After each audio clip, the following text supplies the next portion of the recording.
He kicked a homeless woman for returning his purse, unaware that's his boss mother. Hello family, welcome back. Please do well to subscribe and let's know where you are watching the story from in the comment section. He did not see the twist coming. He only saw an old woman in torn clothes, a small crowd, and his own pride standing taller than the city buildings around him. It was late afternoon in New York City, the kind of hour when the sidewalks move like a river and everyone thinks their destination matters more than anyone else's. James Hunter stepped out of a glass tower on Fifth Avenue, suit sharp, jaw set, mind buzzing about numbers and the next promotion.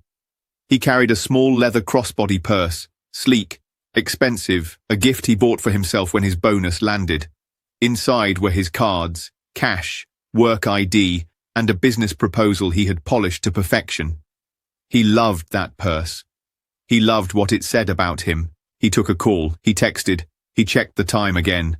Traffic roared, car horns jabbed, steam hissed from a manhole like the street was a giant kettle.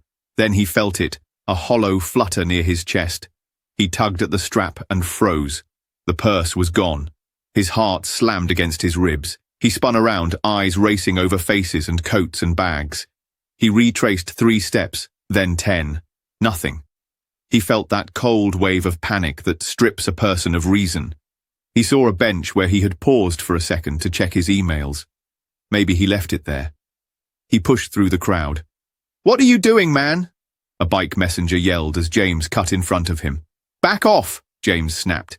He scanned the bench, the trash can, the ground. No purse.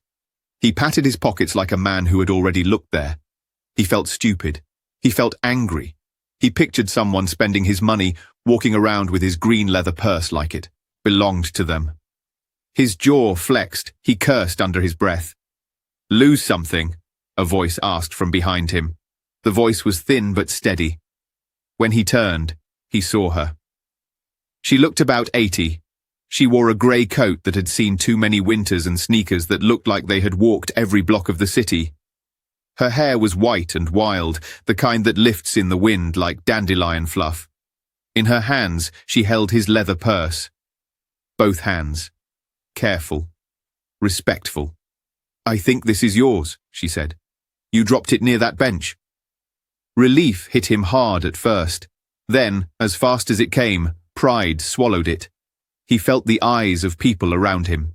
He saw 3 phones already up, always ready to catch a moment. A woman with a stroller slowed down to watch. A teenage boy slipped an earbud out and angled his camera. James stiffened. "How did you get that?" he asked. She offered the purse out, the strap looped over her wrist. "I saw it fall when you were turning. You were busy with your phone. I tried to call after you, but you didn't hear me." "Right," he said, voice cold. "You expect me to believe that?" "It's the truth," she said. Her voice didn't shake. "I'm not trying to take anything. You can check." He took 1 step closer. "I know your type."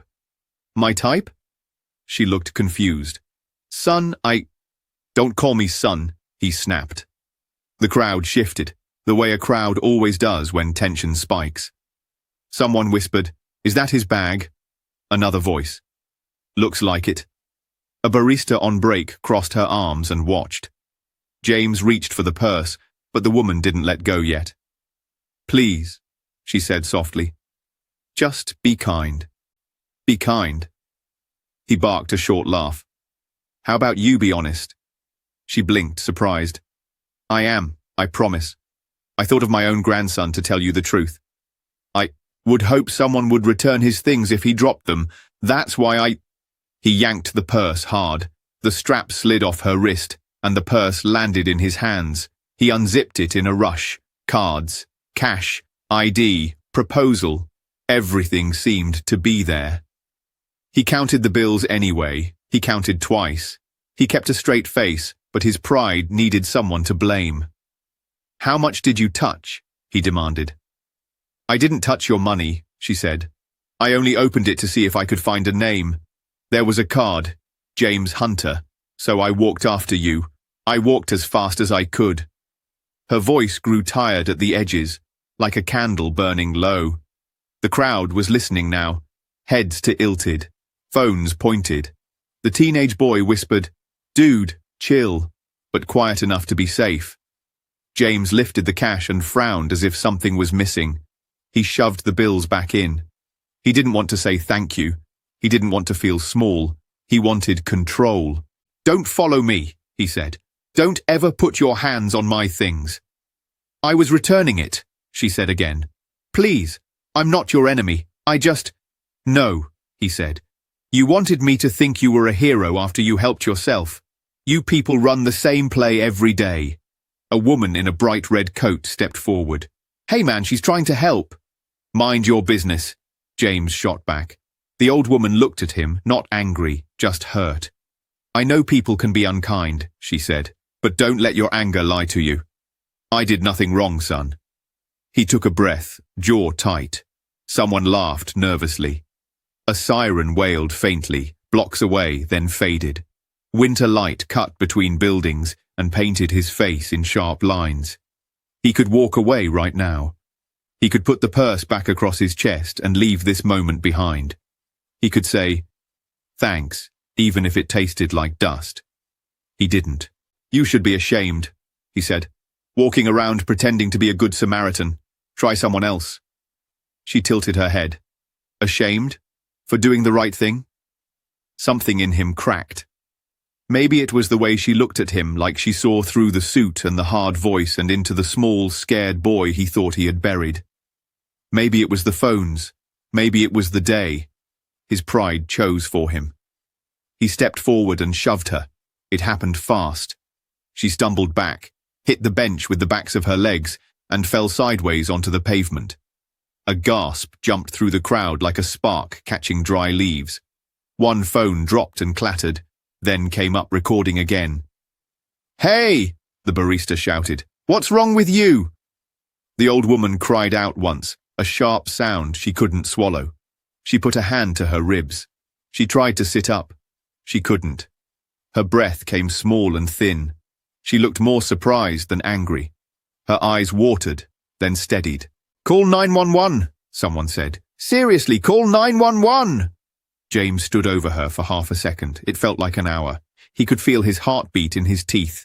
He pulled his sleeve straight. He hated that his hands shook. He hated that he cared what anyone thought.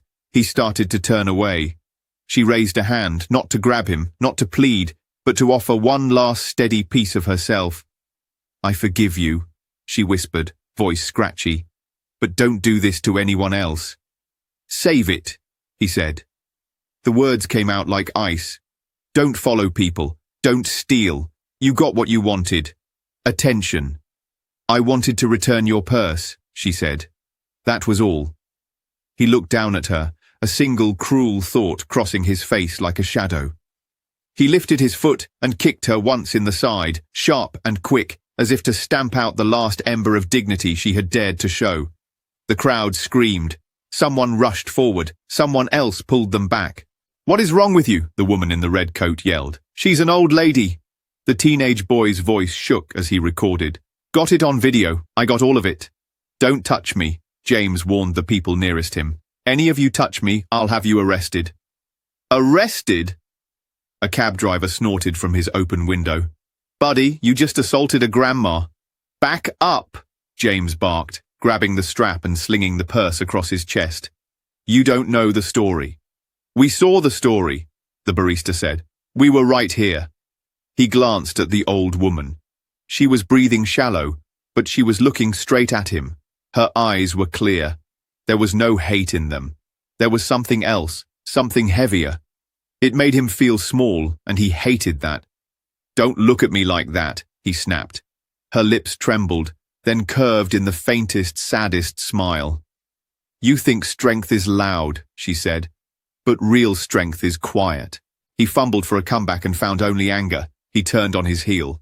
Coward, a deep voice called from the back of the crowd. James didn't turn around. He pushed through bodies and broke out into the flow of the sidewalk. He didn't run. Running would look like guilt. He walked fast, like a man late for a meeting he would still dominate once he arrived. His breath steadied. He pressed the purse flat against his side as if to wipe away the whole scene. Behind him, the siren grew louder again. Someone shouted directions to the operator. Someone said, She tried to return it to him. I heard her. He just... And the rest dissolved into the street noise. James crossed at the light and swallowed the taste of fear. He told himself a story where he was the victim. He told himself a story where the old woman had reached into his life with sticky fingers and he had simply defended himself. He told himself a story where the crowd wanted a villain and chose him because a camera is hungry and a phone has to eat. He walked 4 blocks before he allowed himself to breathe like nothing had happened. He stepped into a hotel lobby to calm down. Marble floors, warm lights, a scent of vanilla and money. He checked the purse again, counting the bills with his back turned to the concierge. Nothing was missing. Everything was there. He tried to feel relief and found it stuck under a heavy weight he didn't name. He slid his cards back in and saw the business proposal. He thought about his boss, Mr. Turner. He thought about the promotion meeting tomorrow morning at 9 sharp. He pictured a handshake and a new title and a raise. He told himself he deserved it. He told himself nobody would take it from him. He looked in the lobby mirror. A man with a perfect knot in his tie looked back. "You're fine," he told himself. "You did what you had to do." He left the hotel and blended into the city again. He did not look back. On the sidewalk where it happened, the crowd stayed. The barista took off her scarf and folded it into a pillow for the old woman's head. The woman in the red coat crouched low and held the old woman's hand. The teenage boy, hands shaking now that the act was over, kept his phone steady anyway. The siren finally turned the corner.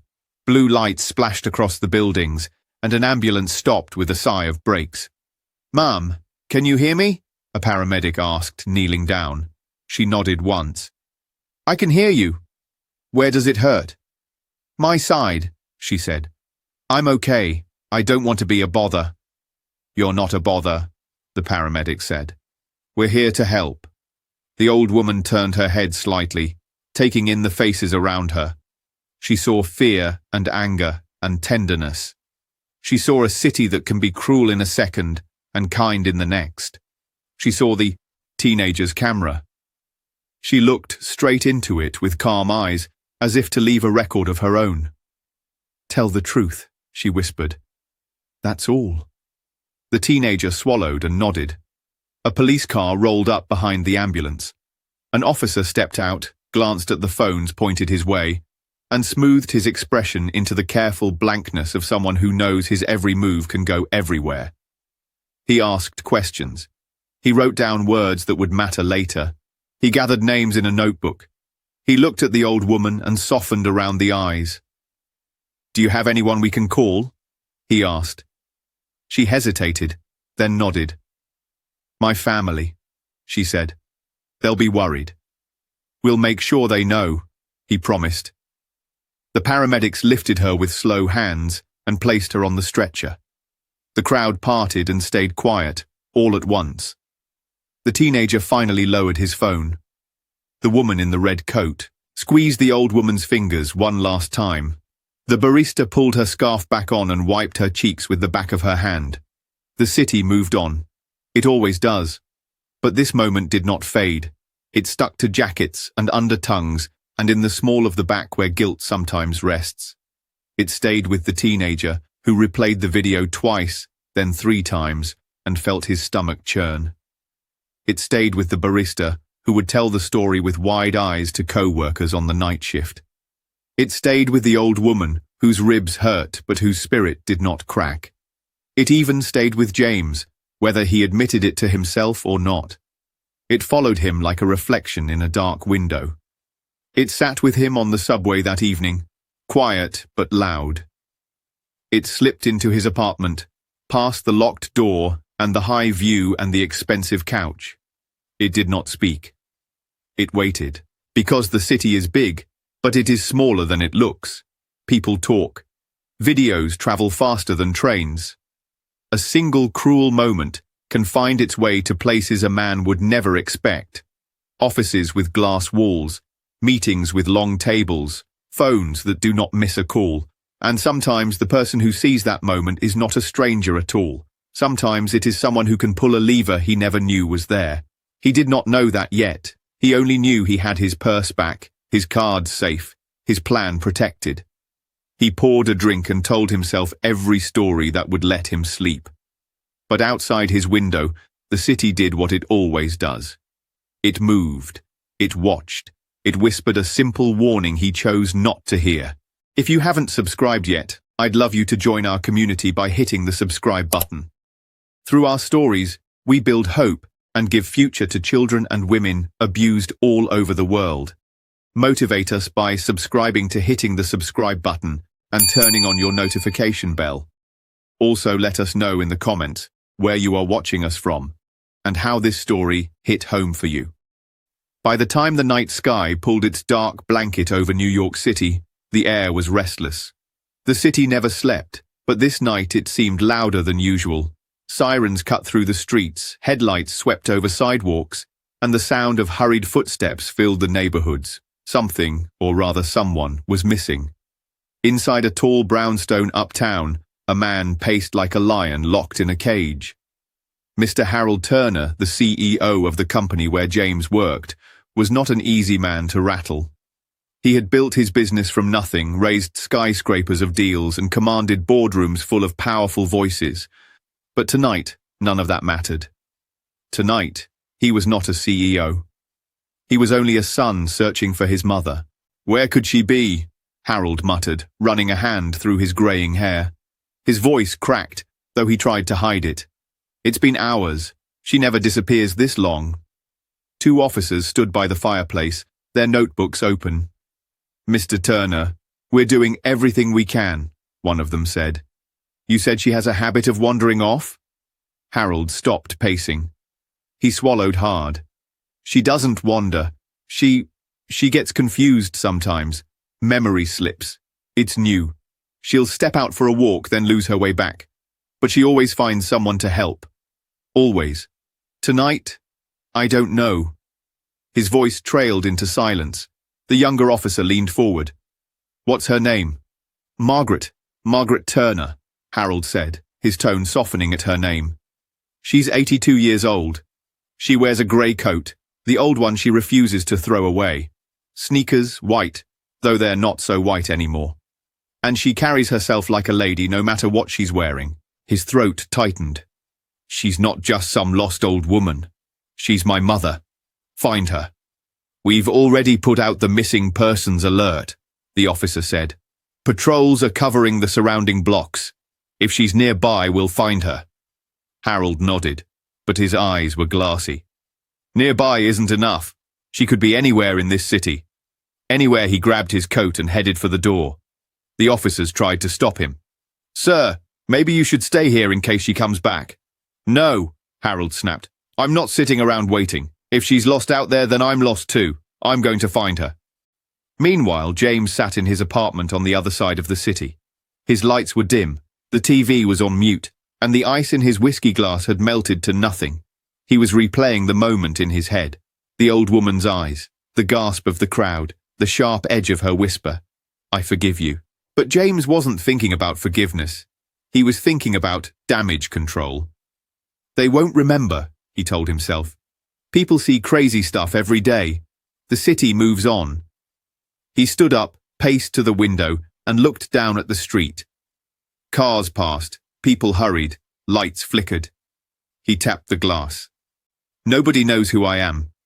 Just another guy in a suit. They'll forget by tomorrow." Still, the image wouldn't leave him. Her frail body falling, the way she held her ribs, the way she looked at him without hate. That haunted him more than anger would have. "Forget her," he muttered. "Forget her." He poured another drink. But the city had not forgotten. On a street corner near Times Square, a flyer already flapped against a lamppost. Missing. Margaret Turner. Age 82. Grey coat. White sneakers. Please call if seen.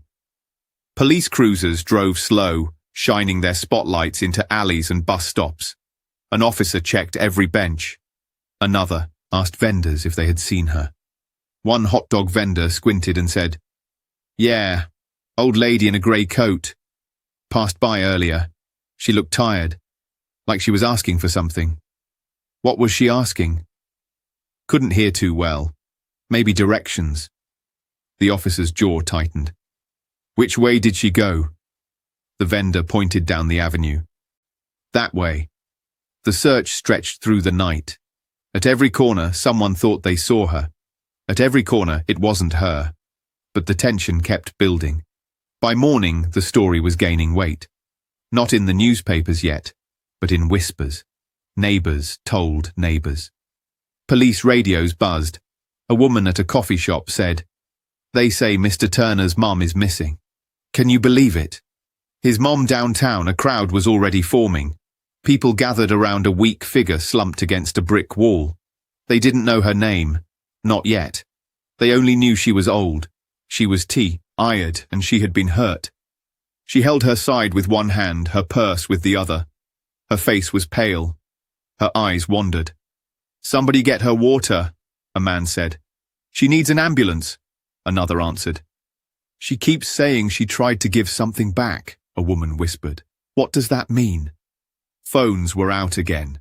People filmed, people commented, people pointed. And far uptown, Harold Turner's phone buzzed. The police were calling. "Mr. Turner," the officer said, "we think we found someone who matches your mother's description. Corner of 47th and Broadway. There's already a crowd. We need you to come down." Harold didn't wait for the rest. He hung up, shouted for his driver, and was in the car within seconds. His heart pounded all the way downtown. At that same moment, James was walking toward his office tower. He had showered, shaved, and pressed his best suit. He wanted to look sharp, unshaken. He wanted to face the boardroom, like nothing had touched him. But as he turned onto Broadway, he noticed the crowd. Dozens of people, circling something on the ground. Phones in the air. Police tape being stretched out. Sirens near. James slowed, curiosity pulling him in like gravity. "What's going on?" he asked a stranger. "Old woman collapsed," the man said. "Looks like she's been roughed up. They say she was trying to return something to some guy yesterday and he kicked her." James's stomach turned to ice. His feet wanted to back away, but his eyes pulled forward. He had to see. He pushed through the crowd. He saw her. The same grey coat, the same white sneakers, the same face. The old woman. His chest went hollow. She was alive, but weak. She looked smaller than he remembered. Her hand trembled as she reached for water someone held out. The crowd murmured like waves crashing against rocks. James froze. He didn't notice the police cars pulling up, or the reporters running to the scene, or the silence that swept the crowd when a black SUV stopped at the curb. The door opened. Out stepped Harold Turner. The CEO's eyes darted through the people until they landed on the old woman on the ground. His entire body changed. His face broke open, and his voice was no longer that of a powerful man. It was only that of a desperate son. "Mom," he cried, pushing past officers and kneeling beside her. He took her hand, pressed it to his cheek, and his eyes filled with tears. "Mom, it's me. It's Harold. I found you." The crowd gasped. Phones zoomed in. And James. James felt his knees weaken. The old woman on the ground was his boss's mother. Broadway was alive that morning, but for James Hunter, every sound dulled into a single heavy drumbeat. He stood frozen at the edge of the crowd, watching his boss kneel beside the woman. He had shoved, insulted, and kicked. His boss's mother, Margaret Turner. She looked so frail now, her head resting lightly against Harold's shoulder as he whispered words of comfort. Cameras were everywhere. Strangers leaned in, recording, live streaming, whispering. James's heart hammered in his chest. His polished shoes suddenly felt like blocks of cement. He wanted to run, he wanted to disappear, but his body wouldn't move. It was as though the crowd itself had trapped him. "Mom, stay with me," Harold pleaded, brushing her hair back from her face. "Help is coming. You're going to be all right." Margaret's lips trembled as she spoke, her voice low but audible in the hushed crowd. "I tried to help Harold. I found his purse. I only wanted to give it back. But he She coughed softly, clutching her ribs. He didn't believe me. He pushed me. He kicked me. The crowd erupted in gasps. People glanced around, murmuring, searching for the faceless villain she had just described. The villain who was standing among them, sweating beneath his expensive suit. James felt every eye brushing against him, even though no one had named him yet. He tried to lower his gaze, tried to blend into the crowd, but then it happened. "Wait a minute," a young man with a phone said, stepping forward. His hand trembled slightly, but his voice was loud. "I know exactly who did it. I recorded it yesterday. I saw everything." The crowd shifted toward him as he raised his phone high. The screen lit up, showing shaky footage of the exact scene James had been replaying in his head all night. There he was, shoving Margaret, towering over her with rage, grabbing his purse back and then delivering that cruel, heartless kick. Gasps and angry shouts rippled like fire through dry grass. "That's him!" someone yelled, pointing. "That's the guy!" People turned and eyes landed on James. His chest collapsed in on itself. His mouth opened, but words refused to come. The young man walked closer, holding the phone out like evidence in a courtroom. "This is you, right? You can't deny it. Everyone can see what you did." More voices piled on. "You kicked an old lady? Monster! What kind of man does that? Coward!" James raised his hands, trembling. "No, wait, it's not what it looks like." His voice cracked, swallowed by the growing roar. She had my purse. I thought she was stealing it. She was giving it back," shouted a woman in a red coat who had been there yesterday. She stormed forward, fury in her eyes. "I was there when it happened. She tried to return it and you shoved her like trash. Don't lie." "She's telling the truth," another witness cried out. "I saw you. You were cruel to her for no reason." James' breathing grew shallow, his chest heaving like he was drowning on dry land. He spun toward the crowd, desperate, his voice breaking. "You don't understand. You weren't in my shoes. You don't know what it's like to what? Be a bully?" The red-coated woman cut him off. "You wear a suit, walk around like you own the city, and you think that gives you the right to hurt people who have less than you." Phones closed in around him. Dozens of lenses captured his every twitch, every bead of sweat rolling down his temple. His lies couldn't stretch far enough to cover the truth. And then came the final blow. "James!" The voice sliced through the noise like a knife. James turned slowly. Harold Turner, his boss, was standing now, eyes locked on him. Rage, disbelief, and betrayal burned in Harold's gaze. His hand trembled as he pointed at James. "You?" Harold's voice shook, not with weakness, but with fury. "It was you who did this to my mother?"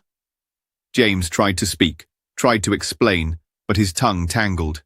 "Mr. Turner, I didn't know. She had my purse, and I thought—" "You thought?" Harold's voice thundered, rising over the entire street. "You thought it was all right to assault an old woman, to kick her when she was already down, and not just any woman, my mother." His voice cracked, and the fury in his eyes deepened into something darker. Disgust. "Mr. Turner, please." James took a step forward, hands out.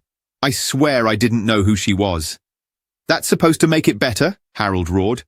"You didn't know she was my mother, so it's fine to treat her like garbage? Is that what you're saying?" The crowd erupted in anger again, hurling insults, demanding justice. Phones lifted higher, capturing Harold's every word, James' every stutter. James reached again, his voice desperate. "I made a mistake." "No," Harold cut him off coldly. "You revealed exactly who you are. Cruel, arrogant, heartless." He shook his head, almost in disbelief. "I trusted you. I gave you opportunities, and this is who you are when no one's watching." The police officer who had been kneeling by Margaret finally stood, moving toward James. "Sir, you need to come with us." James backed up, shaking his head violently. No, wait, you don't understand. This is all being twisted." "It's not twisted," the young man with the phone said firmly. "We all saw the video. You can't escape it." "Please," James shouted, voice cracking, his suit damp with sweat. It was a mistake. Just a mistake. The officer didn't flinch. Assaulting an elderly woman isn't a mistake. It's a crime. Cold metal cuffs closed around James's wrists. The crowd cheered, not with joy, but with relief, with justice. Some clapped, some jeered, others simply filmed, knowing the moment would soon spread across every screen in the city. James struggled, his voice breaking apart. Harold, Mr. Turner, please, don't let them do this. I can fix it. I'll make it right. Please. Harold stepped closer, his face carved in stone. You're finished, James. Don't call me your boss. You're not my employee anymore. You're nothing to me. The words hit harder than the handcuffs. James's legs buckled as the officers dragged him toward the waiting patrol car. The crowd booed and shouted. The young man replayed the video again, showing strangers what they already knew. James had no defense. Margaret, weak on the stretcher, lifted her head just enough to watch. Her eyes were tired but steady. She didn't speak, but her silence was louder than words. She had forgiven him once. The world hadn't. James screamed as they pushed him into the back of the car, his voice muffled by the closing door. It was just one mistake. Just one mistake. But in New York City, mistakes like his didn't disappear. They lived on in phones, in whispers, in news headlines waiting to be written. And now, the man who thought he was untouchable was chained, exposed, and undone by the very person he had looked down on. The crowd began to scatter, still buzzing with anger, still whispering the story. Harold stayed by his mother's side as paramedics loaded her into the ambulance. He held her hand and whispered gently, "You're safe now, Mom. I won't let anyone hurt you again." The ambulance door closed, its siren wailing as it pulled away. Harold stood alone for a moment, staring at the patrol car carrying James off in the opposite direction. His jaw tightened. He whispered a single sentence, not for anyone else, but for himself. Justice comes fast. And with that, the city kept moving.